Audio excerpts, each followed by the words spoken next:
Hi everyone. आज हम लोग जेपीएससी प्रीवियस ईयर के अंतर्गत जेपीएससी में पूछा गया एक महत्वपूर्ण प्रश्न पत्र का डिटेल एनालिसिस करेंगे। तो यह प्रश्न पत्र जो है जेपीएससी एपीओ का है, जो बैकलॉग जेपीएससी एपीओ था, जिसका विज्ञापन संख्या 5/2025 था। तो यह बैकलॉग वाला देखेंगे। तो चलिए देखते हैं डिटेल एनालिसिस के साथ। वीडियो के अंत तक बने रहिएगा। टोटल 100 प्रश्न है, तो वीडियो में बने रहिएगा। अगर वीडियो अच्छा लगे तो चैनल को सब्सक्राइब कर लीजिएगा।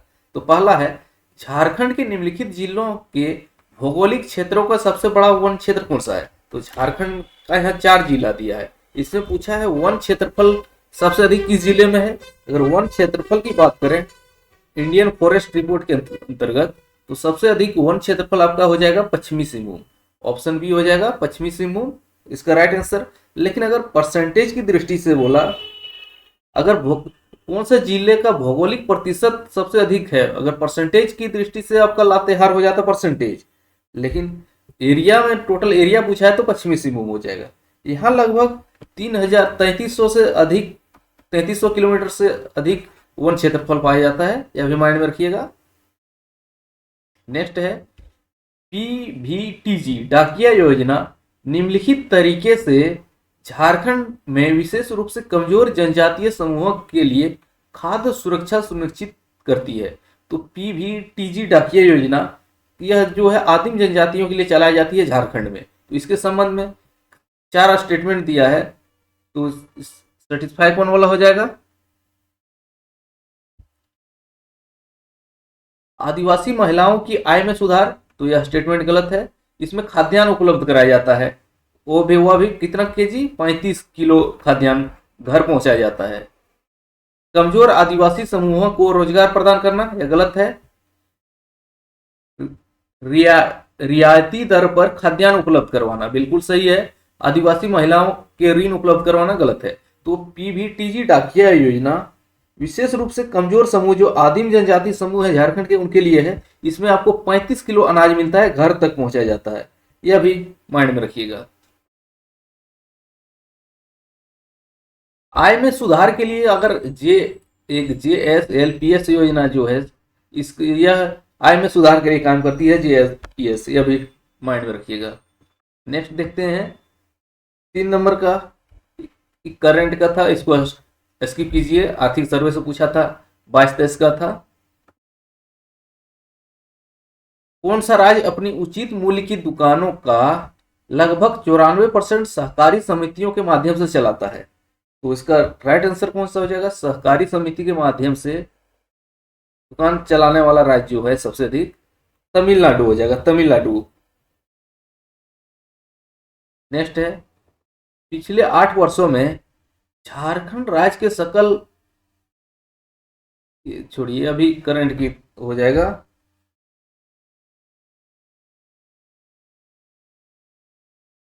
छठा, मिशन इंद्रधनुष का लक्ष्य क्या है। छठा मिशन इंद्रधनुष जो आपका है, इसका लक्ष्य पूछा गया। इसका लक्ष्य क्या हो जाएगा, यह लक्ष्य जो हो जाएगा बच्चों और गर्भवती महिलाओं का सार्वभौमिक टीकाकरण। तो मिशन इंद्रधनुष जो है टीकाकरण से संबंधित है। और यह जो है योजना जो है कब शुरू किया गया था, 2014 में यह योजना शुरू किया गया था। किसके लिए, बच्चे और गर्भवती महिलाओं को टीकाकरण करने के लिए शुरू किया गया था, नियमित टीकाकरण। स्वच्छ पेयजल उपलब्ध करवाना, इसके लिए आपके आसपास जो एक जल जीवन मिशन आप देखे होंगे, तो इसके लिए जल जीवन मिशन शुरू हुआ था, जल जीवन मिशन। नेक्स्ट देखते हैं 7वां, उच्च गिनी गुणांक इंगित करता है। तो उच्च गिनी गुणांक क्या इंगित करता है, आय वितरण में अधिक असमानता।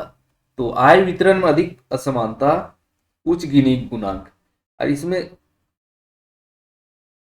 जीरो, अगर जीरो रहे तो यह क्या दर्शाएगा, जीरो समानता को दर्शाएगा। और जैसे जैसे नंबर बढ़ते जाएगा असमानता बढ़ते जाएगी। इसका यही गिनी गुणांक का है, यानी कि जीरो में सबसे कम असमानता रहेगा, और 100 अगर हो जाए तो सबसे अधिक असमानता हो जाएगा, असमानता अपने चरम पर। नेक्स्ट देख लेते हैं 8वां का, भारतीय खाद्य निगम एफसीआई मुख्य रूप से किसके लिए जिम्मेदार है। तो भारतीय खाद्य निगम किसके लिए जिम्मेदार है, और एफसीआई की स्थापना कब होती है, 1965 में होती है। यह भी माइंड में रखिएगा। इसका मुख्य कार्य क्या है? किसानों से खाद्यान्न खरीदना और इसका बफर स्टॉक करना और पीडीएस के जरिए वितरण करवाना। तो खाद्यान्नों का खरीद करना, भंडारण और वितरण, ऑप्शन सी सेटिस्फाई हो जाएगा, ऑप्शन सी हो जाएगा। एमएसपी निर्धारण, आपसे एक सवाल पूछा जा सकता है, एमएसपी का निर्धारण कौन करता है? तो एमएसपी का पूरा नाम न्यूनतम समर्थन मूल्य, इसका निर्धारण जो करता है कृषि लागत और मूल्य आयोग, सीएसीपी। इसका सीएसीपी, एमएसपी का निर्धारण कृषि लागत और मूल्य आयोग, वही इसका सिफारिश करता है और केंद्र सरकार लागू कर देती है। नेक्स्ट देख लेते हैं, निम्नलिखित में से कौन सा आर्थिक विकास का सूचक नहीं है? तो इकोनॉमिक ग्रोथ का इंडिकेटर नहीं है। यहाँ पे 4 ऑप्शन है, 4 ऑप्शन में कौन हो जाएगा? आर्थिक विकास का सूचक नहीं है, तो कंफ्यूज नहीं करना है, नहीं है पूछा गया है, तो इसका हो जाएगा राष्ट्र आय में वृद्धि, यह तो सूचक हो जाएगा। प्रति व्यक्ति आय में वृद्धि, यह भी है। प्रति व्यक्ति संचय में वृद्धि, पर कैपिटल में वृद्धि हो जाता है इसके बाद, ये आपका सही आंसर हो जाएगा, यही गलत है, जीवन स्तर में वृद्धि।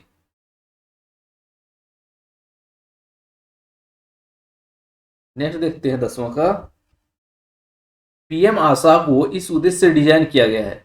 तो पीएम आशा, इसको किस उद्देश्य से डिजाइन किया गया है? तो इसका पूरा नाम क्या हो जाएगा?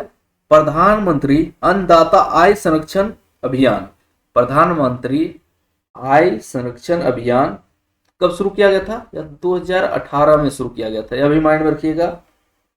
इसका मूल्य, इसका उद्देश्य क्या था?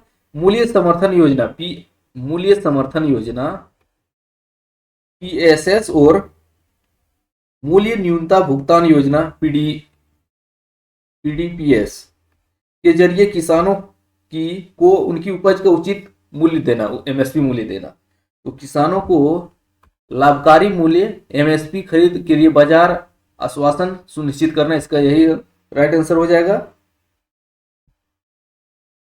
ड्रिप सिंचाई का विस्तार, इसके लिए आपके पास एक योजना चलती होगी, प्रधानमंत्री कृषि सिंचाई योजना, यह माइंड में रखिएगा। प्रधानमंत्री कृषि सिंचाई योजना, ड्रिप सिंचाई योजना का विस्तार के लिए चलाया जाता है, लेकिन 10वां का आंसर है ऑप्शन ए। नेक्स्ट देखते हैं, कल्याण का बेहतर माप क्या है?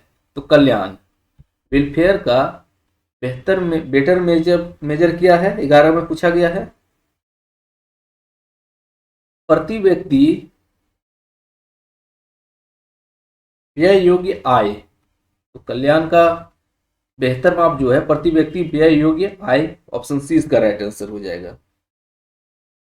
नेक्स्ट देखते हैं, भारत में पूंजी खाता परिवर्तनीयता के मामले की जांच के लिए कौन सी समिति गठित की गई थी?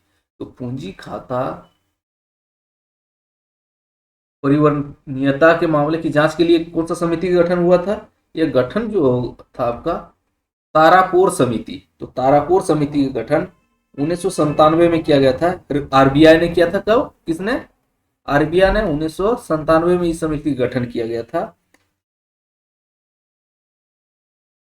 पूंजी खाता परिवर्तना की रूपरेखा और शर्त तय करने के लिए यह समिति गठित किया गया था, तारापुर समिति। और नरसिम्हा समिति, आप देखिए एक में है नरसिम्हा समिति का, इसका गठन जो है बैंकिंग और वित्तीय क्षेत्र में सुधार के लिए गठित किया गया था, बैंकिंग और वित्तीय सुधार के लिए नरसिम्हा समिति। तो कोरे समिति का गठन जो है 1979 में किया गया था। यह समिति अभी समिति बैंकिंग से ही संबंधित है। इसका गठन क्यों किया गया था? बैंकों द्वारा कैश क्रेडिट सिस्टम की समीक्षा के लिए किया गया था, लेकिन तारापुर समिति इसका आंसर हो जाएगा, ऑप्शन डी। नेक्स्ट देखते हैं, राष्ट्रीय कृषि विकास योजना पर केंद्रित है। तो राष्ट्रीय कृषि विकास योजना जो है किस पर केंद्रित है? फसल विविधीकरण और कृषि अवसंरचना, ऑप्शन सी इसका राइट आंसर हो जाएगा।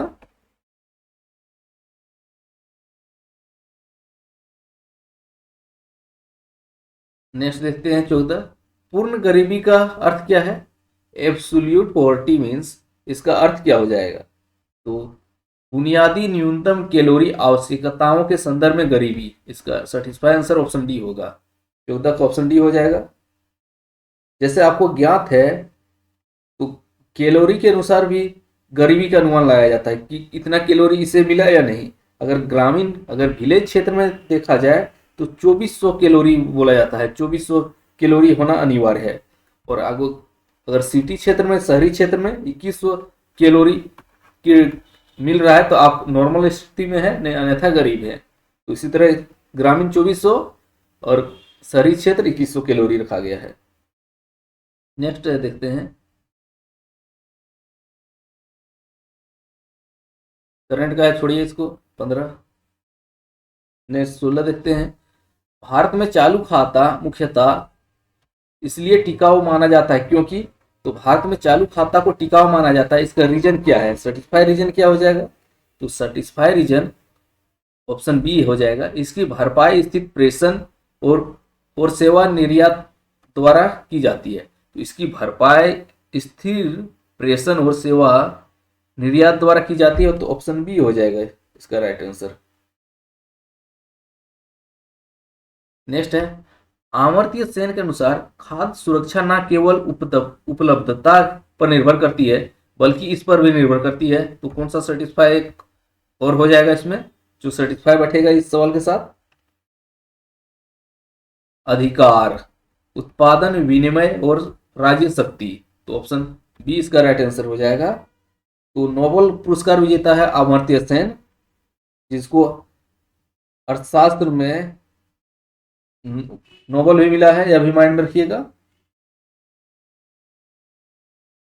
निम्नलिखित में से भारतीय राष्ट्र कांग्रेस के किस अधिवेशन में मौलिक अधिकारों से संबंधित विधेयक पास हुआ? तो मौलिक अधिकार से संबंधित विधेयक कौन सा भारतीय राष्ट्र कांग्रेस के कौन सा अधिवेशन में पास हुआ था? यह कराची अधिवेशन में हुआ था। तो कराची अधिवेशन 1931 में हुआ था, जिसमें मौलिक अधिकार से संबंधित विधेयक पास हुआ था। कब हुआ था? 1931। और कहाँ हुआ था? कराची। इसके अध्यक्ष कौन थे?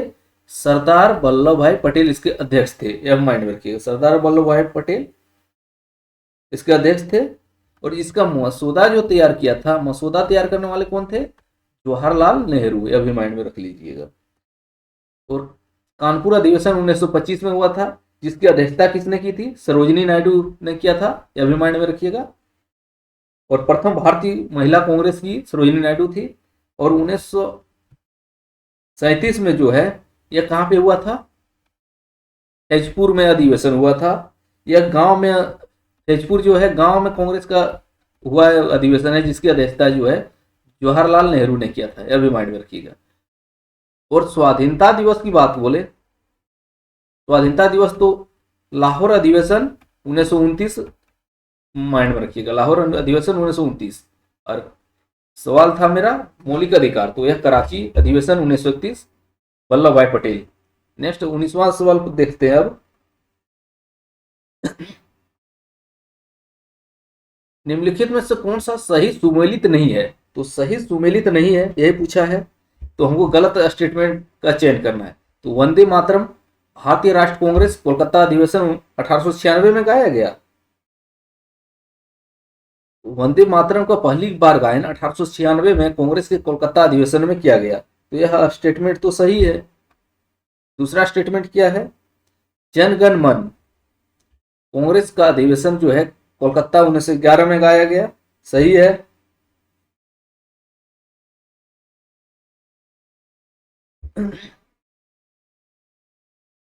प्रथम राष्ट्रीय झंडा अधिग्रहण भारतीय संविधान सभा 15 अगस्त 1947। यही आपका गलत स्टेटमेंट है, ऑप्शन डी गलत है, तो वो गलत उत्तर कहीं चयन करना है, ऑप्शन हो जाएगा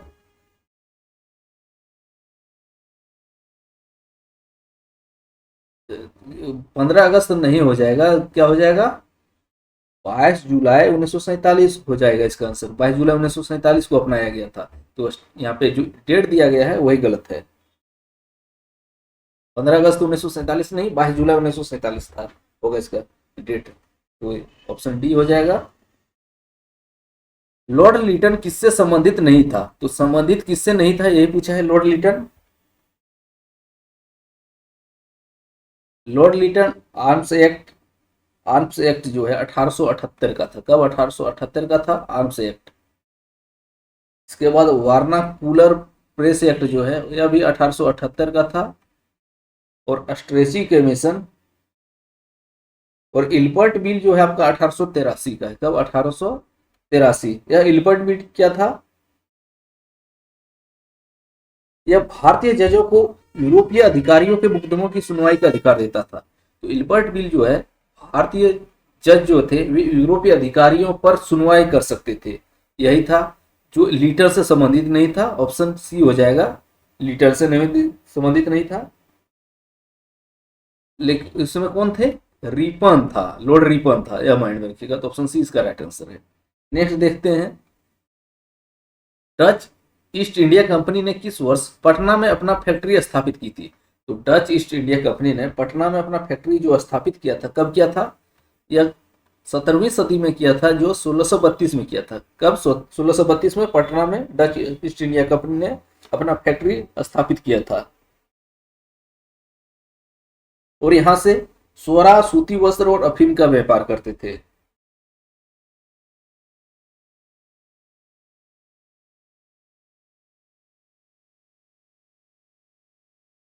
नेक्स्ट देखते हैं, मुगल स्थानीय शासन में खातों के लेखा जोखा के प्रति उत्तरदायी अधिकारी कौन था? तो मुगल शासन व्यवस्था में अनेक अधिकारी और उनके पदनाम बनाए गए थे। तो उसमें पूछा गया है, जो शासन व्यवस्था के दौरान खातों के लेखा जोखा के प्रति उत्तरदायी अधिकारी कौन था? तो यह जो था, लेखा जोखा खातों के लिए कानूनगो करते थे। तो कानूनगो हो जाएगा। ऑप्शन ए इसका राइट आंसर जो है। मुगल काल में परगना स्तर पर कानूनगो एक अधिकारी होता था। यह परगना स्तर पर होता था, जो भूमि के स्वामित्व, राजस्व और कृषि खातों का विस्तृत लेखा जोखा करता था। कानूनगो। अब एक देखते हैं, सिकदार। सिकदार के बारे में भी जान लीजिए। यह परगना स्तर का कार्यकारी और पुलिस अधिकारी होता था, जो कानून व्यवस्था संभालता था। तो कानून व्यवस्था संभालने का काम करता था सिकदार।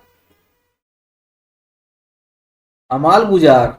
अमल गुजार क्या था? यह भी मुगल प्रशासन से संबंधित है। यह राजस्व वसूलने वाला अधिकारी होता था। यह राजस्व वसूलने का काम करता था और रिकॉर्ड रखने का काम कानूनगो करता था। तो राजस्व वसूलना अमल गुजार का काम था और इस रिकॉर्ड रखने का कानूनगो का काम था। नेक्स्ट देखते हैं, सूफियों के संबंध में कौन सा असत्य है? तो असत्य है, उसको खोजना है।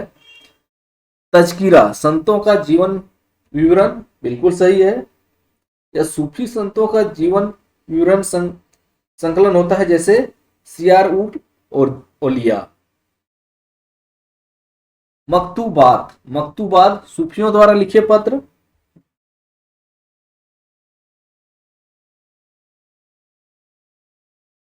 तो सूफी संतों की सभाओं में उनके द्वारा दिए गए उपदेश या बातचीत का रिकॉर्ड जो है मकतूबात होता है। यह भी सही है। मलफूजात, तो मलफूजात जो है सूफी संत की सभा में, सॉरी, हाँ, मलफूज सूफी संत की बातचीत जो है, सॉरी यहाँ थोड़ा कंफ्यूजन क्रिएट कर हो गया है, तो सभी दूर कर लीजिए। मलफूजात जो है सूफी संतों की बातचीत है। तो सूफी संतों की बातचीत मलफूजात है। और मकतूबात जो है सूफियों द्वारा लिखे गए पत्र है। और समा क्या है? तो समा, मेरा स्टेटमेंट गलत है, यही गलत मिलान है। लेकिन समा होता क्या है? सूफियों का व्यक्तिगत ध्यान नहीं, यह गलत है। इसका अर्थ जो होता है, ईश्वर की स्तुति में गाए जाने वाला संगीतमय गायन या महफिल होता है। तो गायन या महफिल होता है सूफियों द्वारा गाए जाने वाला, यह समा होता है। कृष्णदेव राय के दरबार में प्रसिद्ध कवि कौन था? तो कृष्णदेव राय के दरबार में प्रसिद्ध कवि जो थे, आप सुने होंगे अष्टदिग्गज। अष्टदिग्गज जो है कृष्णदेव राय के दरबार से संबंधित है। तो अष्टदिग्गज कृष्णदेव राय के दरबार से संबंधित है, जिसमें एक जो महान कवि थे तेनालीराम कृष्ण जो है कृष्णदेव राय के दरबार से संबंधित है। आप सुने होंगे अष्टप्रधान। अष्टप्रधान जो थे किसके दरबार में पाए जाते हैं? शिवाजी के दरबार में थे अष्टप्रधान। और आप नवरत्न जो है, नवरत्न जो होता है अकबर के दरबार में था। नवरत्न अकबर के दरबार में। तेनालीराम कृष्ण जो थे विजयनगर के साम्राज्य के राजा जो थे कृष्णदेव राय, उन्हीं के दरबारी कवि थे। जो 8 तेलुगु के महान कवि थे उनमें तेलानी रामकृष्ण भी थे। उनकी एक रचना माइंड में रखिएगा, पांडुरंग महामात्य। पुरंदरदास जो थे वे तेनाली कृष्णदेव राय के समकालीन थे। ये इनके दरबारी नहीं थे बल्कि एक राजा थे। निम्नलिखित में से किसने प्रथमतया हनुमान के चित्र वाले सिक्के जारी किए? तो हनुमान के सिक्के वाले चित्र जारी करने वाले जो थे हरिहर और बुक्का। तो हरिहर और बुक्का ऑप्शन ए हो जाएगा। तो विजयनगर साम्राज्य की स्थापना जो है 1336 में होती है।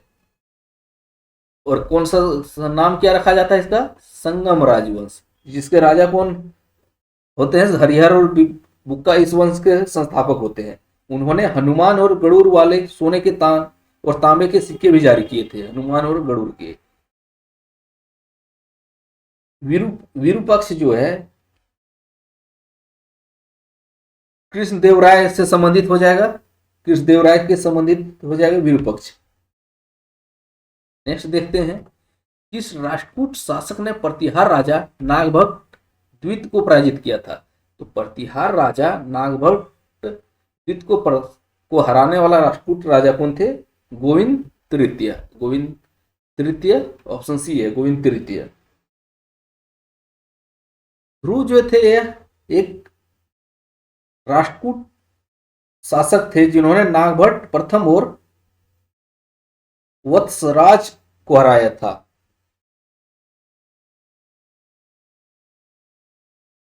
और कृष्ण प्रथम जो है एलोरा के प्रसिद्ध कैलाश नाथ मंदिर का निर्माण करवाया था कृष्ण प्रथम ने, यह भी माइंड में रख लीजिएगा। नेक्स्ट देखते हैं, हड़प्पा लिपि का प्रकार है। तो हड़प्पा लिपि का प्रकार कैसा है? यह भाव चित्रात्मक है, यानी कि चित्रात्मक है। तो ऑप्शन ए हो जाएगा चित्रात्मक, ऑप्शन ए चित्रात्मक। किस पांड्य शासक ने रोमन सम्राट अगस्टस के दरबार में अपना दूत भेजा? तो कौन सा पांड्य शासक था? तो यह पांड्य शासक जो थे पोंडियन था। पोंडियन पांड्य शासक था जिन्होंने रोमन सम्राट अगस्टस के दरबार में अपना दूत भेजा था। गुप्त काल में श्रेणियां किसके अधीन होती थी? तो गुप्त काल में श्रेणियां जो होती है किसके अधीन होती थी? स्वतंत्र संस्थाएं, ऑप्शन बी हो जाएगा। प्रतिहार शासक मिहिर भोज के शिलालेख कहां से प्राप्त नहीं हुए हैं? तो कहां से नहीं मिले हैं प्रतिहार शासक मिहिर भोज के शिलालेख?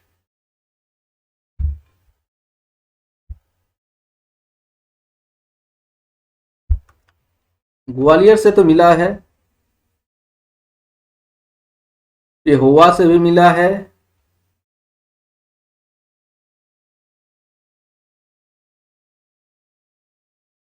थानेसर भी। आपका ऑप्शन बी इसका राइट आंसर हो जाएगा। दिल्ली सल्तनत में पत्राचार विभाग था। तो पत्राचार विभाग दिल्ली सल्तनत के अधीन क्या बोला जाता था? दीवाने अर्ज, दीवाने रिसालत, दीवाने इंसा या दीवाने मुस्तखराज। ये मुस्तखराज जो था यह दान विभाग था। तो पत्राचार विभाग तो नहीं हुआ। तो दीवाने इंसा जो थे, ऑप्शन सी इसका राइट आंसर हो जाएगा। पत्राचार विभाग दिल्ली सल्तनत के अंतर्गत दीवाने अंसा हो जाएगा। दीवाने अर्ज जो थे यह सैन्य विभाग था। दीवाने अर्ज सैन्य विभाग था। दीवाने रिसालत, दीवाने रिसालत जो थे आपका धार्मिक मामला का विभाग था। 32 है, स्वतंत्र भारत के प्रथम गवर्नर जनरल कौन थे? तो गवर्नर जनरल की बात किया गया है। तो स्वतंत्र भारत के पहले गवर्नर जनरल, अब पहले भारतीय गवर्नर जनरल सी राजगोपालाचारी हो जाएंगे, लेकिन स्वतंत्र भारत का प्रथम बोला है, भारत की ना बोल के प्रथम बोला है तो लॉर्ड माउंटबेटन। जब भारत का विभाजन हुआ उसमें भी गवर्नर जनरल माउंटबेटन भी था, लेकिन भारत के द्वारा बोला गया कि माउंटबेटन ही गवर्नर जनरल बने रहेंगे। तो हो जाएगा लॉर्ड माउंटबेटन। 16 अगस्त 1946 को न केवल कोलकाता अपितु समूचे भारत के लिए काला दिवस था। किसने लिखा? तो 16 अगस्त को जो है डायरेक्ट एक्शन डे मनाया गया था मुस्लिम लीग के द्वारा, प्रत्यक्ष कार्रवाई दिवस। 16 अगस्त 1946 को यह मुस्लिम लीग के द्वारा मनाया गया था, जिसमें बहुत से सांप्रदायिक दंगे हुए थे। यह कथन जो है न केवल कलकत्ता अपितु समूचे भारत के लिए काला दिवस था। यह जो बोला गया जाता है मौलाना अबुल कलाम आज़ाद के द्वारा। ऑप्शन डी हो जाएगा मौलाना अबुल कलाम आज़ाद। उन्होंने अपना पुस्तक एक लिखा है India wins freedom. India wins freedom, इसी पुस्तक में यह बात दोहराया गया है।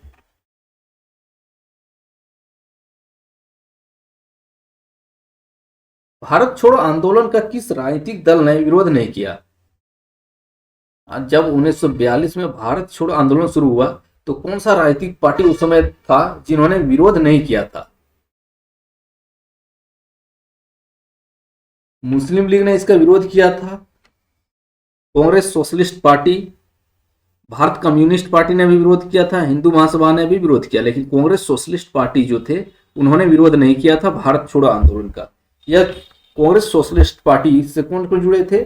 जयप्रकाश नारायण, राम मनोहर लोहिया, इन्होंने भारत छोड़ो आंदोलन का सपोर्ट किया था और भूमिगत रहकर आंदोलन में सक्रिय भूमिका निभाया था। ऑप्शन बी हो जाएगा।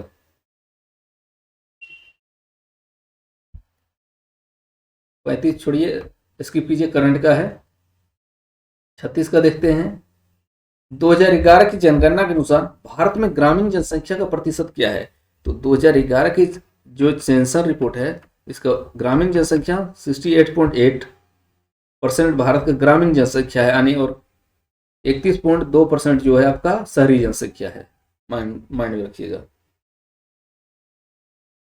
गुरु नानक जयंती को और किस नाम से जाना जाता है? तो गुरु नानक जयंती को किस अन्य नाम से जाना जाता है? इसका आंसर हो जाएगा गुरु पर्व। ऑप्शन डी हो जाएगा, गुरु पर्व के नाम से जाना जाता है, या तो इसको एक अन्य नाम माइंड में रखिएगा,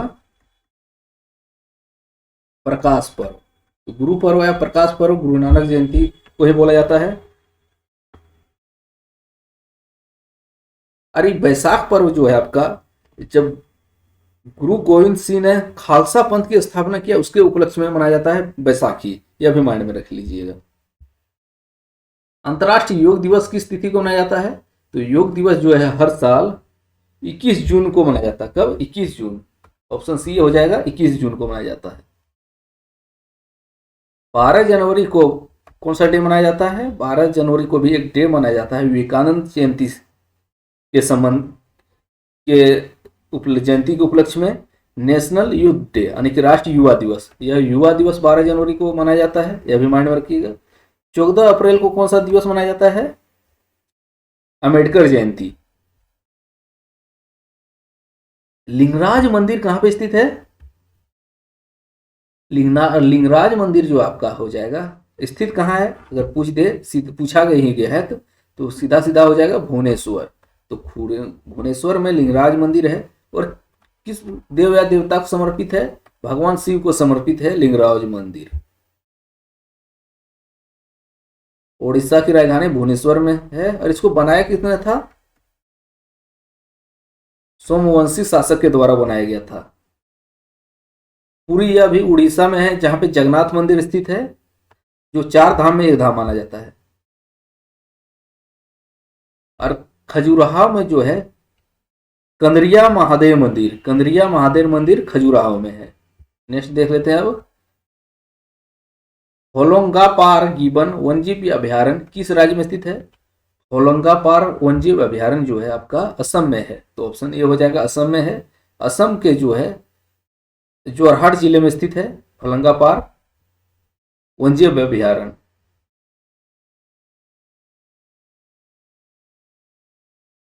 भारत में पाई जाने वाली जो एकमात्र वानर प्रजाति है हुलाक गिबन, उन्हीं के संरक्षण के लिए संबंधित है होलोंगापार गिबन। आपका मणिपुर में लोकटक झील माइंड में रखिएगा, मणिपुर अगर दिखे, और केबुल लामजाओ राष्ट्रीय उद्यान मणिपुर में है। और यहाँ एक जानवर मिलता है संघाई हिरण, मणिपुर से संबंधित है। अरुणाचल से 2 माइंड में रख लीजिएगा, एक है पक, पक्के राष्ट्रीय पार्क, पक्के टाइगर रिजर्व और नामदफा टाइगर रिजर्व अरुणाचल प्रदेश। तो पेरिस ओलंपिक 2024 में भारत ने कुल कितने पदक जीते थे? तो पेरिस ओलंपिक 2024 में जो भारत ने कुल 6 पदक जीते थे। कितने? 6 पदक, जिसमें एक रजत था, 5 कांस्य पदक शामिल थे। भारतीय न्याय संहिता 2003 में भीड़ द्वारा हत्या, मॉब लिंचिंग को किस धारा में अपराध माना गया है? तो मॉब लिंचिंग जो है 103 का 2, धारा 103(2) में मॉब लिंचिंग को अपराध माना गया है।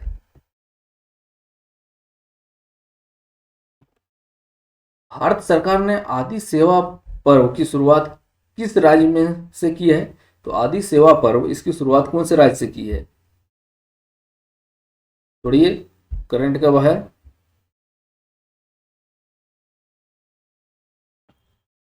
महिलाओं और परिवारों के स्वास्थ्य को बढ़ावा देने के लिए भारत सरकार ने कौन सा अभियान शुरू किया है?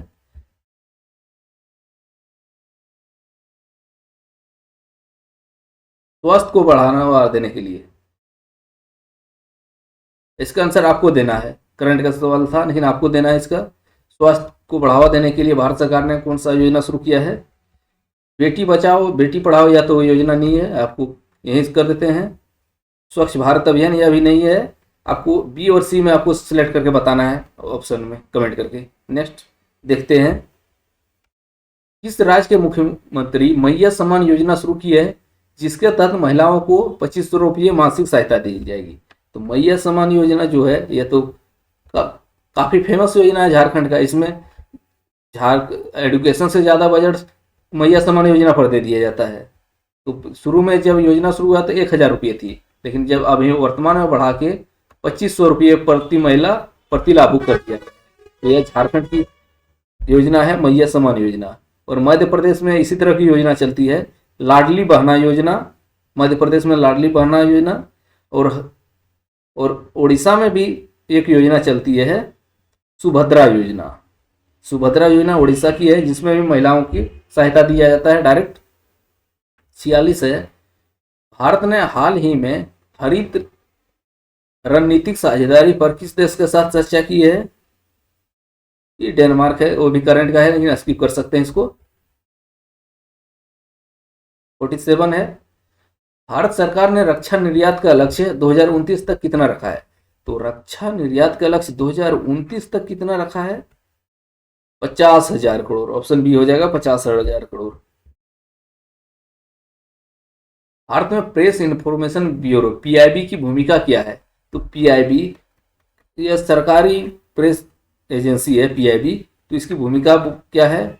सरकारी प्रेस विज्ञप्तियां जारी करना। तो सरकारी प्रेस विज्ञप्ति जारी करना पीआईबी का मुख्य काम है। कानून बनाना जो है आपका संसद का काम है, ना कि पीआईबी का।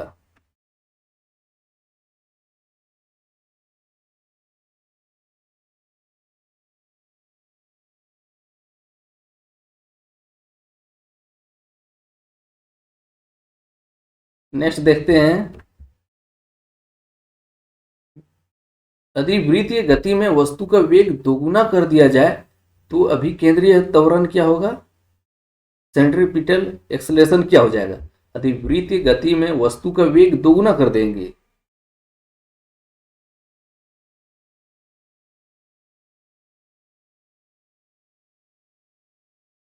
तो इसका आंसर क्या होगा? वेग को दोगुना करेंगे तो 4 गुना हो जाएगा। 4 गुना हो जाएगा, ऑप्शन सी हो जाएगा, 4 गुना हो जाएगा। वेग को हमको दोगुना करना है और बाकी बात कांस्टेंट रहेगा।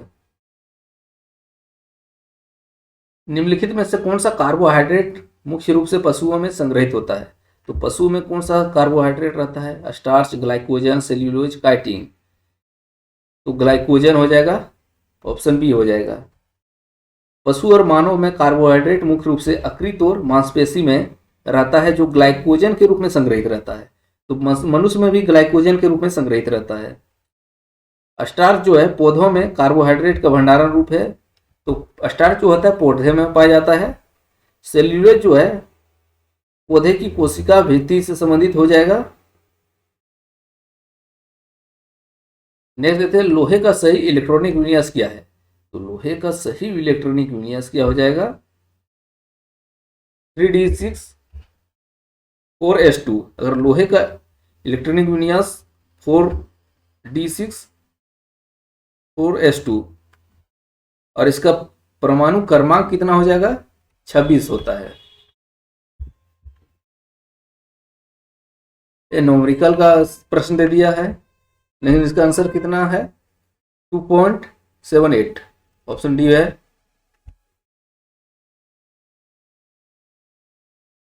नेक्स्ट देख लेते हैं 55 का, 54 का।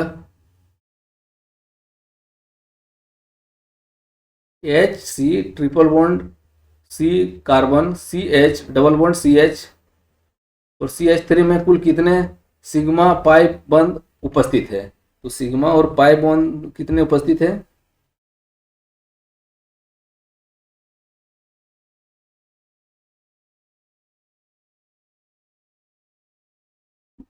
दस और 10 सिग्मा 3 पाए, ऑप्शन सी है। पदार्थ का मात्रा की एसआई मात्रक क्या है, तो पदार्थ की मात्रा की एसआई मात्रक जो है तो यह मोल हो जाएगा, मोल है एसआई मात्रक।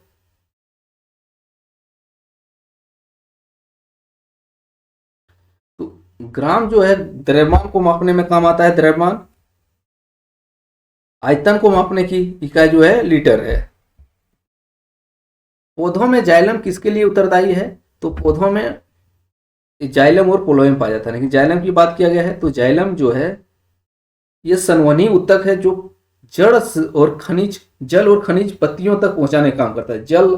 जड़ से खनिज को और पानी को पत्ती तक पहुंचाने का काम करता है जाइलम, जल का परिवहन।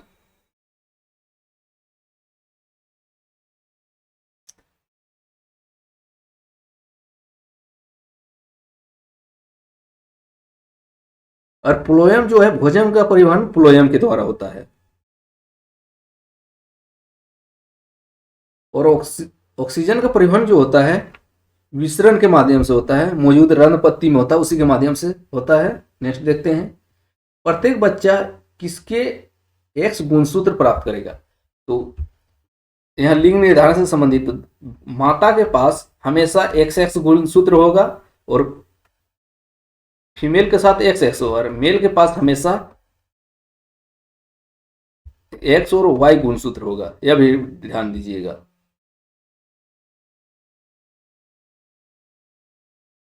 तो प्रत्येक बच्चा किससे X गुणसूत्र प्राप्त करता है, माता से, ऑप्शन बी हो जाएगा।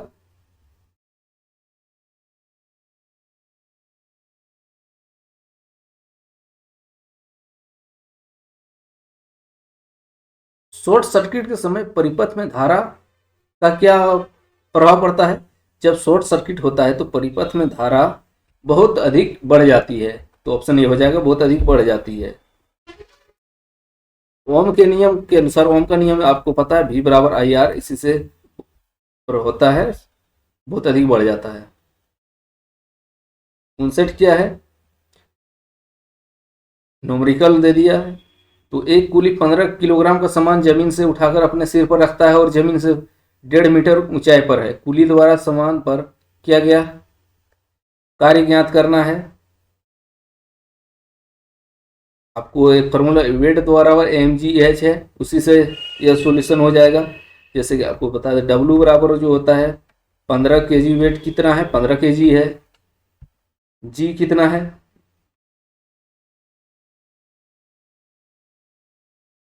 G वो ऐसे 9.8 होता है, वैसे 9.8 होता है। और H कितना है 1.5, इसको लगभग हो जाएगा 2 to 5, ऐसे कीजिएगा तो लगभग इसी के आसपास होगा, ऑप्शन डी राइट आंसर हो जाएगा।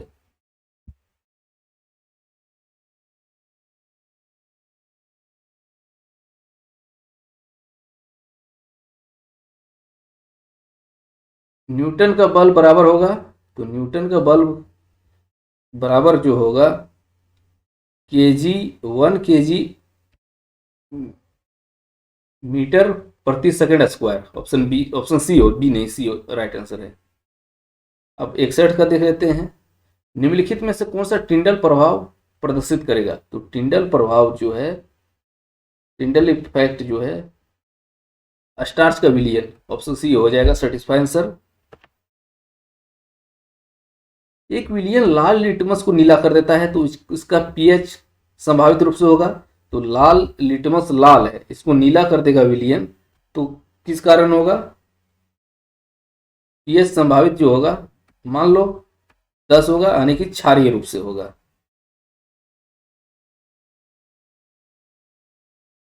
नेक्स्ट देखते हैं। फ्लोराइड ग्रंथि मुख्यतः नियंत्रित करती है चय और शरीर की वृद्धि, रक्त शर्करा की वृद्धि, रक्त संचार या उत्सर्जन। फ्लोराइड ग्रंथि नियंत्रित क्या करता है? 63 में पूछा गया है।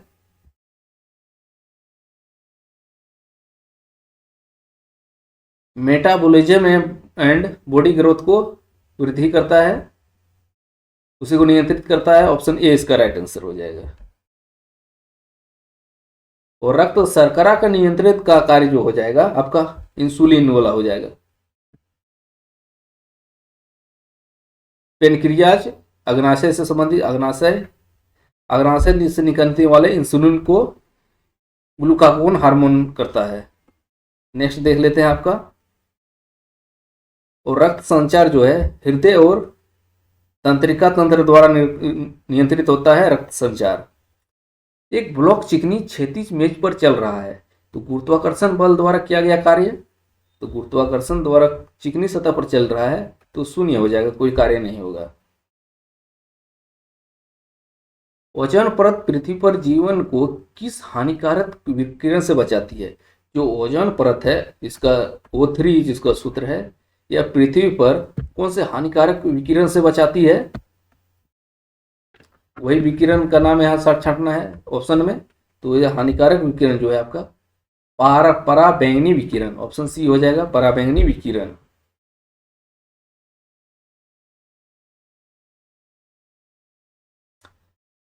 हाइपरमेट्रोपिया का सुधार किससे किया जाता है? तो हाइपरमेट्रोपिया का सुधार जो है यह दूरदृष्टि दोष। तो दूरदृष्टि दोष इसमें होता क्या है? इसमें हम तो पास की वस्तु तो देख सकते हैं, पास की वस्तु दूरदृष्टि दोष, इसका अगर हिंदी में अनुवाद कीजिएगा हाइपरमेट्रोपिया दूरदृष्टि दोष, इसमें जो दोष रहेगा उसी को देख पाएंगे। जो दूर दोष, इसमें दूर का तो देखते हैं, नजदीक का नहीं देख पाते हैं, तो उसको देखने के लिए उत्तल लेंस का प्रयोग करेंगे, उत्तल लेंस, ऑप्शन बी। और अवतल लेंस दूर का देखने के लिए अवतल लेंस, नजदीक देखने के लिए उत्तल लेंस। 67 को मिलाना है। 42वां संशोधन कब हुआ था? तो 42वां संशोधन 1976 को हुआ था। 73वां संविधान कब हुआ? संशोधन 1993 को हुआ था। इतना तो कॉमन है, तो एक के साथ 4 कौन मिला हुआ है? तो पहला ही कॉमन है, आप मिला दीजिए ऐसे ही। और 4 के साथ 2 मिला हुआ है, हाँ 3 मिला हुआ है तो मिल गया। तो 42वां संशोधन 1976 में हुआ है। इसके बाद 24वां नहीं पता है तो ऑप्शन से मिल जाएगा मेरा। 24वां संशोधन जो है 1971 में हुआ है और 16वां संशोधन जो है आपका 1963 में हुआ है। तो सेटिस्फाई कर गया, ऑप्शन ए राइट आंसर हो जाएगा।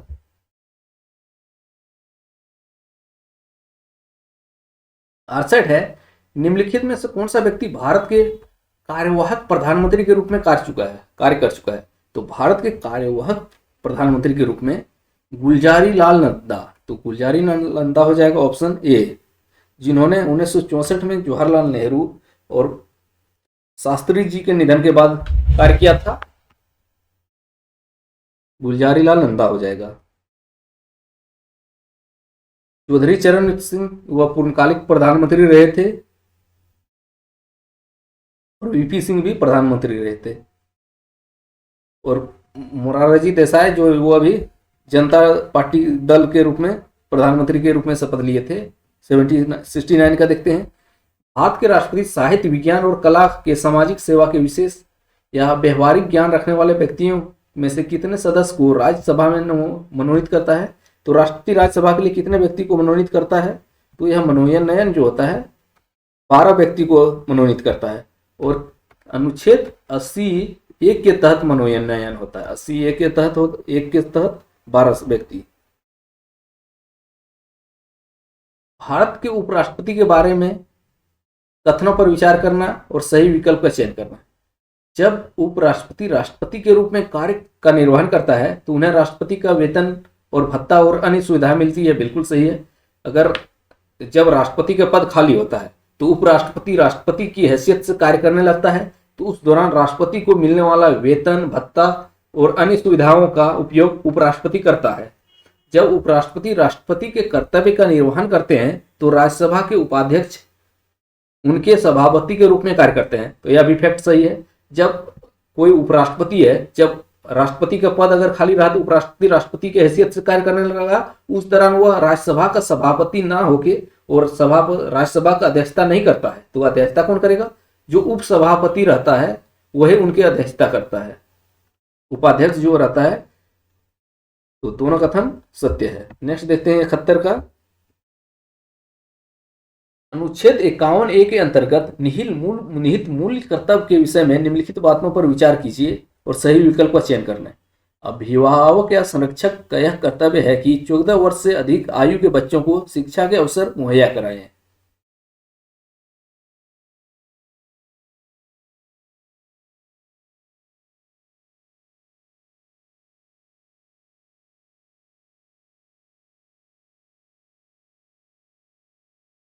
यह प्रत्येक व्यक्ति का कर्तव्य है कि आवश्यकता पड़ने पर देश की रक्षा करना। यह स्टेटमेंट तो बिल्कुल सही है, लेकिन 51(a) में नहीं है। आपका जो स्टेटमेंट इसका ऑप्शन बी हो उसका हो जाएगा, 2 सही हो जाएगा, केवल 2। निम्नलिखित कथनों पर विचार करना है। मिनर्वा मिल मुकदमा के निर्णय ने अनुच्छेद 31(c) के प्रभाव को खत्म या कम कर दिया, बिल्कुल सही है।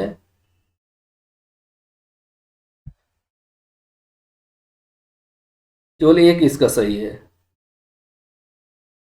निम्नलिखित में से कौन सा मूल अधिकार नहीं है? तो मूल अधिकार कौन सा नहीं है आपको बताना है। 14 वर्ष के बाद शिक्षा प्राप्त करने का अधिकार, यह गलत है। यानी कि आपको जो यह मूल अधिकार में नहीं आता है, यह मौलिक कर्तव्य में आ सकता है लेकिन मूल अधिकार में नहीं आ सकता है। मौलिक कर्तव्य फंडामेंटल ड्यूटी में भी आ सकता है, डीपीएसपी में आ सकता है, लेकिन इसमें नहीं आ सकेगा मूल अधिकार में। तो यही हो जाएगा, मूल अधिकार नहीं है। लेकिन अपनी लिपि को संरक्षित करने का अधिकार यह मूल अधिकार में आएगा। बिना हथियार के साथ एकत्रित होने का अधिकार यह आर्टिकल 19 में निहित है। देश के किसी भाग में बसने का अधिकार यह भी 19 में है।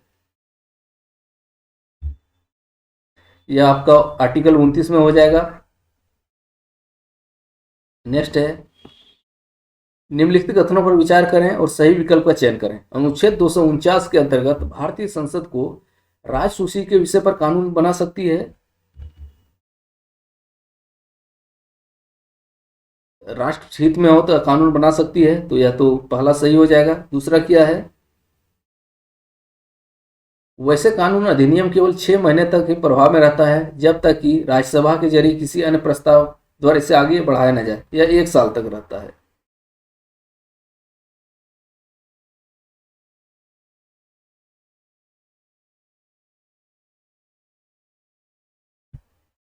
तो केवल एक में ए मेरा सही हो जाएगा।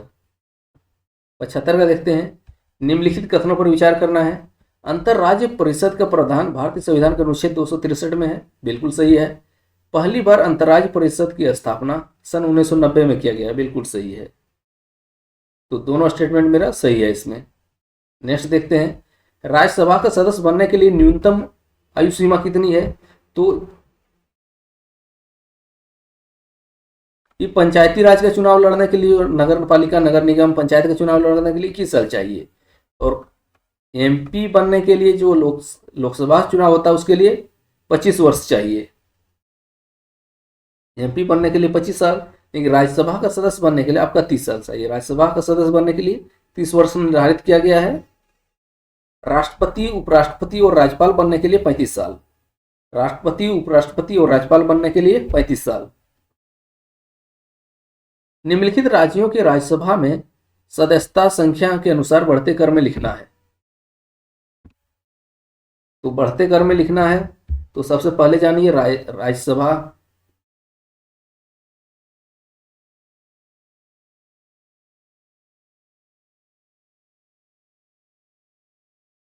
हम्म 77। राजस्थान में राज्यसभा की सीटें कितनी है? 10 है। तो और पश्चिम बंगाल में कितनी है? तो पश्चिम बंगाल में 16 राज्यसभा सीट है। इसके बाद आता है तमिलनाडु, तमिलनाडु में 18 राज्यसभा सीट है। महाराष्ट्र में 19 राज्यसभा सीट है। तो 4 3 2 1 हो जाएगा। तो ऑप्शन अब हमको क्या लिखना है? बढ़ते क्रम में। तो बढ़ते क्रम में हो जाएगा आपका ऑप्शन बी हो जाएगा। ऑप्शन बी हो जाएगा। तो इससे सारा क्लियर हो गया। 78 देखते हैं। मंत्रिपरिषद में प्रधानमंत्री सहित मंत्रियों की कुल संख्या लोकसभा के कुल सदस्य संख्या के 14% से अधिक नहीं हो सकती है। यह स्टेटमेंट मेरा गलत है। तो 15% दिया गया है। 15% से अधिक नहीं होना चाहिए, लेकिन यह 14 दिया है, इसलिए गलत हो गया। तो मंत्रियों की संख्या की सीमा भारतीय संविधान के 90वां संशोधन के अनुसार निर्धारित की गई है। तो मंत्रियों की 90 नहीं 91वां संविधान संशोधन 2003 में निर्धारित किया गया है। यह भी स्टेटमेंट गलत है। दोनों स्टेटमेंट मेरा गलत हो गया। निम्नलिखित कथनों पर विचार करना है 79 में। तो 79 में क्या हो जाएगा? भारत का उच्चतम न्यायालय है उच्च न्यायालय अधिकार क्षेत्र की शक्ति रीट का प्रयोग सामान्य अधिकार की रक्षा के लिए करते हैं।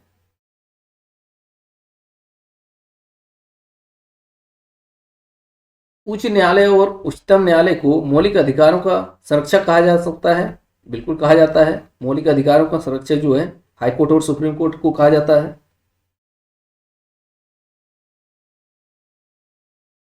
सुप्रीम कोर्ट जो है 32 के तहत केवल मौलिक अधिकार पर रीट जारी कर सकती है सुप्रीम कोर्ट।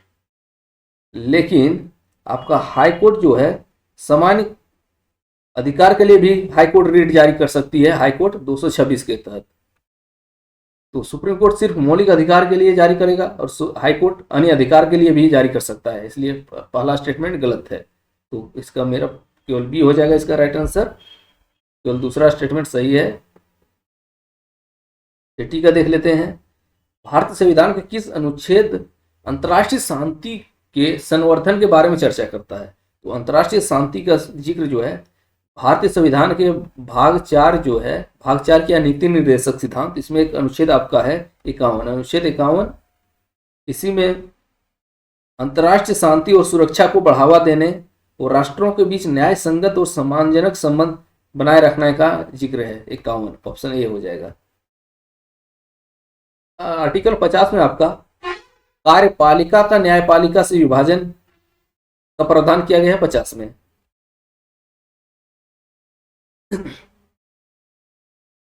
81 का देखते हैं।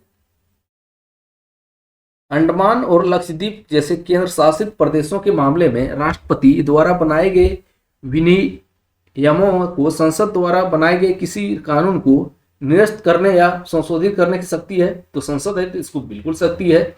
संसद के अधिनियमों को अधिसूचित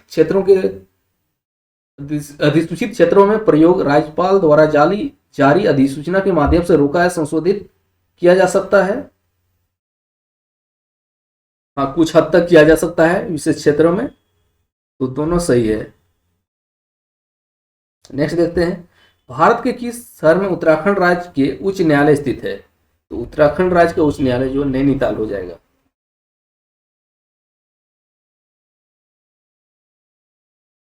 निम्नलिखित में से कौन लोकसभा के अध्यक्ष के रूप में काम नहीं करता है? तो लोकसभा के अध्यक्ष के रूप में काम नहीं किया है वह पूछ दिया है। Ravi Rai, G M C Balayogi, Hukumchandra Singh, Arjun Singh. Option D उसी ने काम नहीं किया, बाकी बाद में काम किया है। रवि राय जो आपका है उन्होंने 1989 से 1991 तक 9वीं लोकसभा के अध्यक्ष के रूप में काम किया है। एमजी बालयोगी उन्होंने भी 1998 से 2002 तक 13वीं लोकसभा में काम किया है। हुकुम सिंह ने भी 1962 से 67 के बीच तीसरी लोकसभा में काम किया है। नेक्स्ट देखते हैं, झारखंड स्थित बेतला राष्ट्रीय उद्यान किस बाघ संरक्षण कार्यक्रम का हिस्सा है? तो प्रोजेक्ट टाइगर। तो 1973 में जो चला गया था प्रोजेक्ट टाइगर 1973 में, उसी का हिस्सा है। वन जीव संरक्षण अधिनियम जो है 1972 में आया था।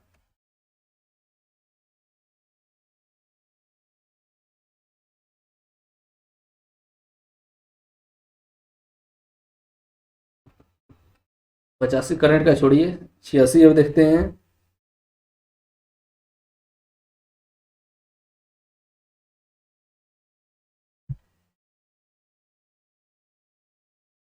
इसका और सही हो जाएगा। तो इसका देख चुके थे, कृषि अन्न पहुंचाना, इसके अंतर्गत 35 किलो मिलता है। पीवी टीजी डाकिया योजना जो मिलता है। आदिम जनजाति के बीच चलाता है, जिसकी जनसंख्या भी कम हो रही है, आर्थिक रूप से पिछड़े हैं और कृषि और तकनीकी स्तर पर और साक्षरता में भी कमी है, उनके लिए यह योजना चलाई जा रही है। तो पूरी सभी हो जाएगा। नेक्स्ट देखते हैं,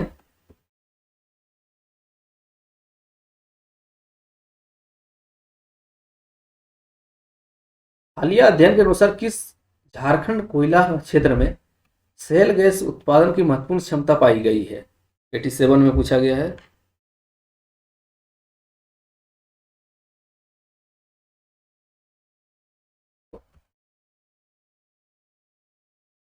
नेक्स्ट देख लेते हैं, मालवा पठार मुख्य रूप से किस राज्य में स्थित है? तो मालवा का पठार जो है आपका, या जो आपका मध्य प्रदेश में हो जाए, सॉरी मध्य प्रदेश, महाराष्ट्र नहीं,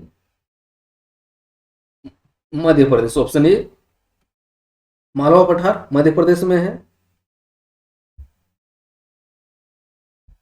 और महाराष्ट्र में आपका ढक्कन का पठार आ जाएगा।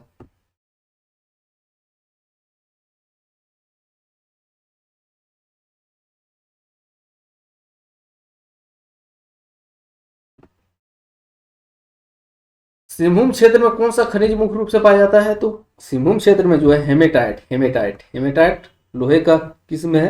हेमेटाइट सिंहभूम क्षेत्र में पाया जाता है, नोआ मुंडी, चिड़िया और गुआ की खदान में। लिग्नेटाइट जो है निम्न श्रेणी का भूरा कोयला है, लिग्नेटाइट। बॉक्साइट एल्यूमिनियम का अयस्क है, बॉक्साइट। और अब्रक जो है गिरिडीह, हजारीबाग, कोडरमा में मुख्य रूप से पाई जाती है, झारखंड क्षेत्र में। तेनूघाट बांध किस नदी पर बनाया गया है? तेनूघाट बांध जो है आपका दामोदर नदी पर बनाया गया है। तो दामोदर नदी पर तेनूघाट नाम बांध बनाया गया है। इसका निर्माण बीएसएल और के सहयोग से किया गया है, यह भी माइंड में रखिएगा। स्वर्णरेखा नदी पर जो है आपका चांडिल और गालूडी बांध बनाया गया है। नेक्स्ट देखते हैं, झारखंड का कौन सा पहाड़ी एक प्रमुख जैन तीर्थ स्थल है? तो झारखंड का सबसे ऊंचा चोटी जो है पार्श्वनाथ पहाड़ी, वही एक जैन धर्म का प्रमुख तीर्थ स्थल है। इसे संवेद शिखर या शिखर जी के नाम से जाना जाता है और जैन धर्म के 23वें तीर्थंकर पार्श्वनाथ से संबंधित है। 93 देखते हैं, उत्तरी करणपुरा कोयला क्षेत्र से कोयला निकासी मुख्यतः किस रेलवे शाखा के माध्यम से की जाती है? Tori Shivpur line, option C हो जाएगा, टोरी शिवपुर लाइन। स्वर्णरेखा बहुउद्देशीय परियोजना मुख्यतः निम्नलिखित के लिए डिजाइन की गई थी।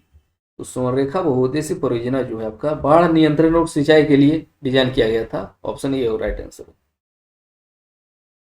झारखंड के पठारी क्षेत्र में किस प्रकार की मिट्टी पाई जाती है? तो पठारी क्षेत्र में आपका लेटेराइट मिट्टी पाई जाती है, लेटेराइट मिट्टी पाई जाती है।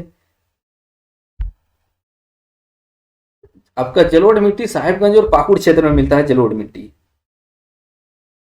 और काली मिट्टी जो है राजमहल क्षेत्र में काली मिट्टी मिलेगी, राजमहल क्षेत्र में। कौन सी नदी झारखंड की पश्चिमी सीमा निर्धारित करती है? तो पश्चिमी सीमा निर्धारित करने वाली नदी जो हो जाएगा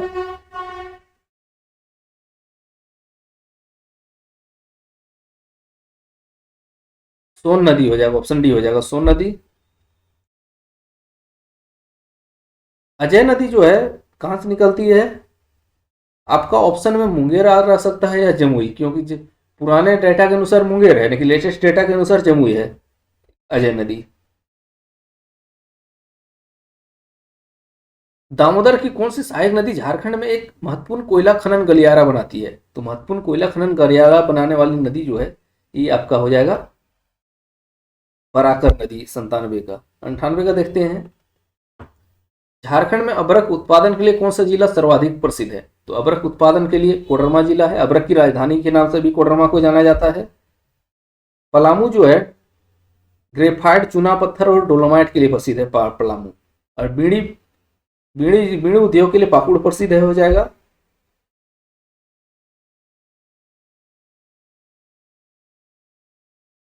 FAO वैश्विक वन संसाधन मूल्यांकन के अनुसार 2025 तक दुनिया के आधे से ज्यादा जंगल किन 5 देशों में होंगे? 99 में। तो इसका था रूस, ब्राजील, कनाडा, संयुक्त अरब अमेरिका और चीन। अभी करंट का था, इसको स्किप कर सकते हैं। 100 में देख लेते हैं। Atomic mineral directorate for exploration and research, जो परमाणु ऊर्जा विभाग की एक इकाई है, के अनुसार भारत में दुर्लभ पृथ्वी तल मुख्य रूप से किस भौगोलिक संरचना में पाए जाते हैं? तो तटीय और अंतर्देशीय प्लेसर बालू क्षेत्र में तथा कठोर सेल में। तो ऑप्शन बी है। तो ये था जेपीएससी एपीओ बैकलॉग का क्वेश्चन पेपर 1। आई होप आपको वीडियो अच्छी लगी होगी। तो मिलते हैं अगले वीडियो में। तो वीडियो को लाइक कर दीजिए, अपने दोस्तों के साथ शेयर कर दीजिए और चैनल को सब्सक्राइब कर लीजिए। Thanks for watching.